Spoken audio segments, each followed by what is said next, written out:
بسم الله الرحمن الرحيم. الحمد لله رب العالمين والصلاة والسلام على سيدنا محمد وعلى آله وصحبه أجمعين. السلام عليكم ورحمة الله وبركاته. Today is the 20th of November, which coincides with the World Children's Day today.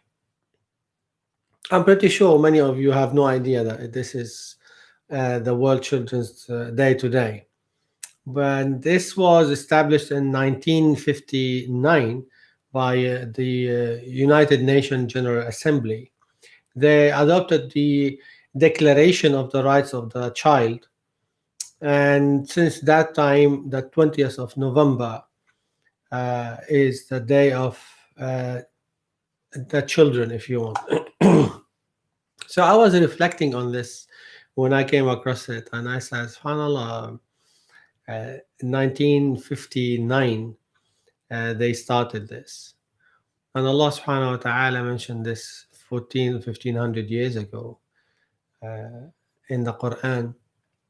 Plenty of verses talking about children, their rights, and so on. So one of these verses in Surah Al-Kahf, which we recite on this very day, المال والبنون زينة الحياة الدنيا والباقيات الصالحات خير عند ربك ثوابا وخير أملا.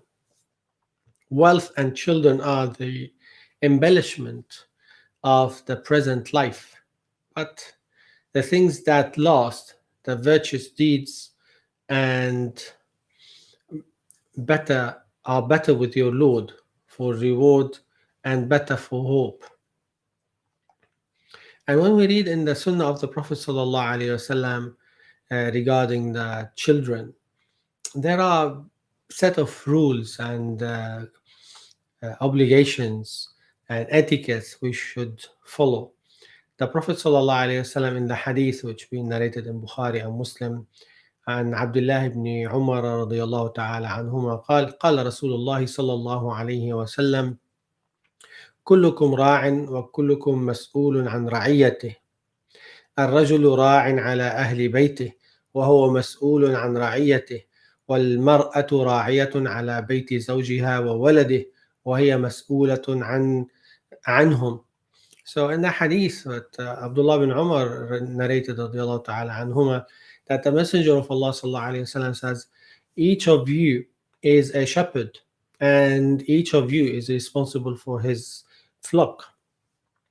And then he mentioned sallallahu alayhi wasallam that the man is a shepherd in charge of his house and the children in his house, and the woman, she is a shepherd and she is responsible for her children.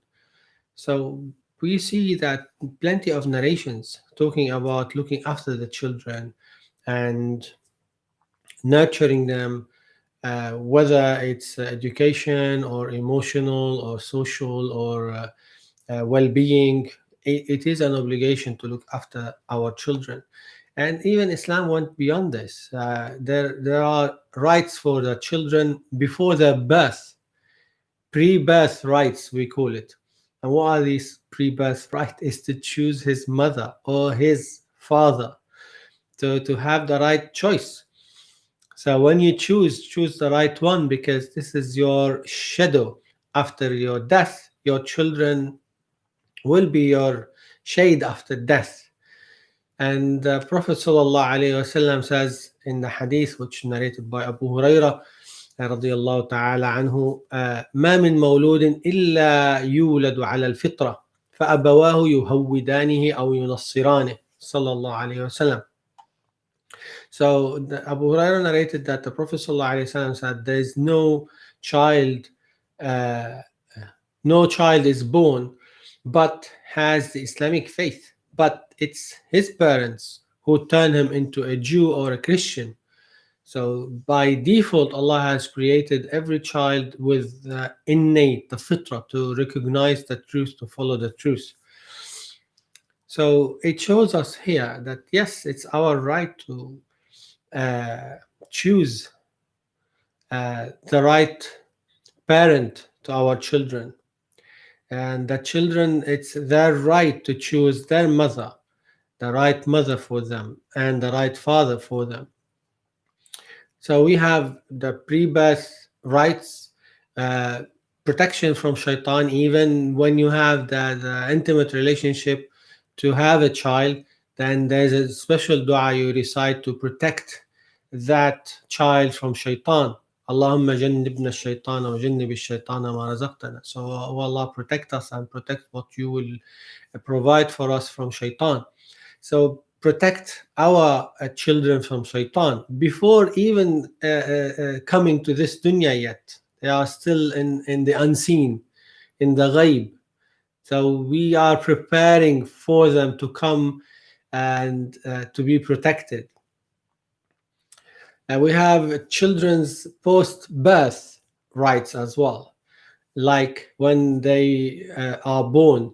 The sunnah is to call the adhan in the right ear and do the iqama in the left ear, of course, with a gentle voice, not the adhan with a loud voice. They are still baby.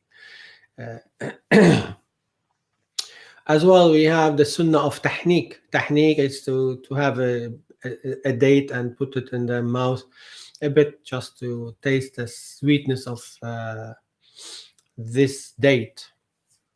Shaving the newborn baby, shaving his hair or her hair, and to weigh it and pay the equivalent in silver in charity as well. A good name, to give that child a good name, to give the child to do aqiqah as well, to slaughter a sheep and distribute it to the fuqara and the masakin, the needy in the community.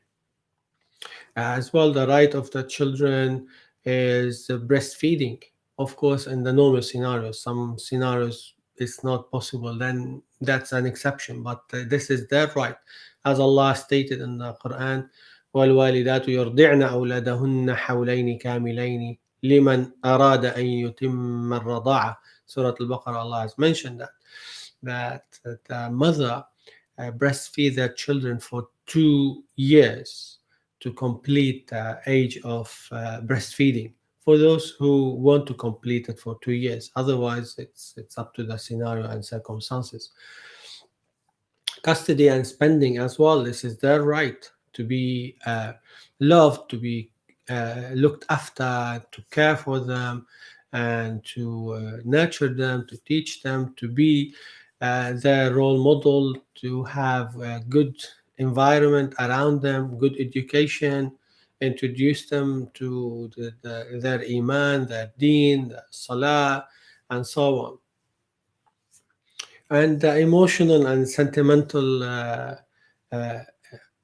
relationship with the children has to be with full of mercy and full of uh, emotions and love. The Prophet ﷺ, he called his grandson Al Hassan after his dad Ali radiallahu anhu decided to call him Harb, war.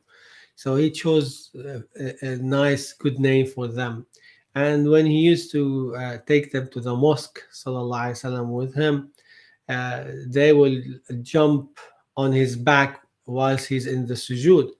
And out of his mercy, alayhi salatu wasalam, he will not interrupt them. And he will prolong his sujood till they are satisfied and they are off his back, alayhi salatu wasalam.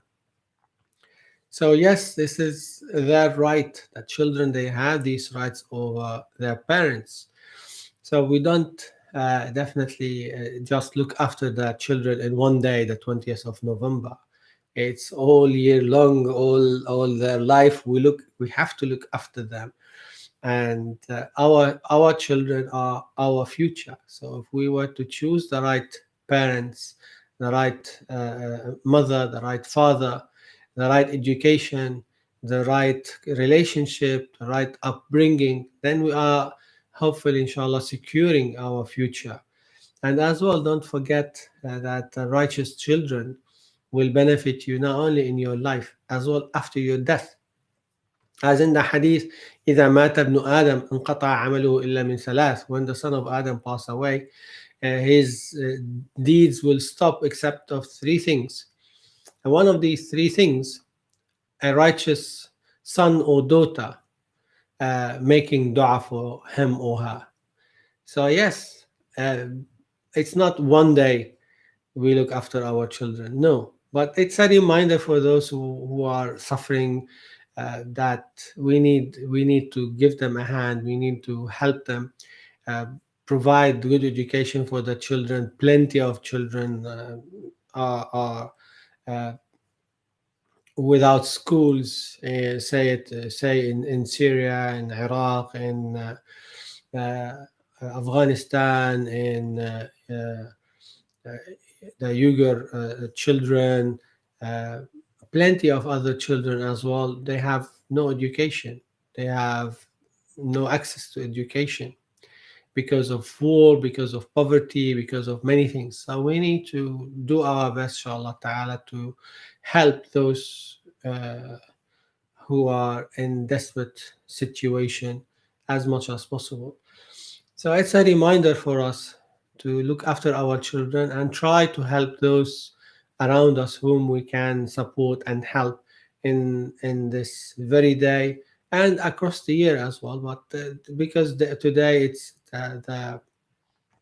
uh, special day for the children. It's the World Children's Day, so I thought it's something good to remember and to act upon this because it's embedded in our teachings as Muslims. It's embedded in our teachings as humans as well, to be loving and caring for our children. Assalamu alaikum wa rahmatullahi wa barakatuh.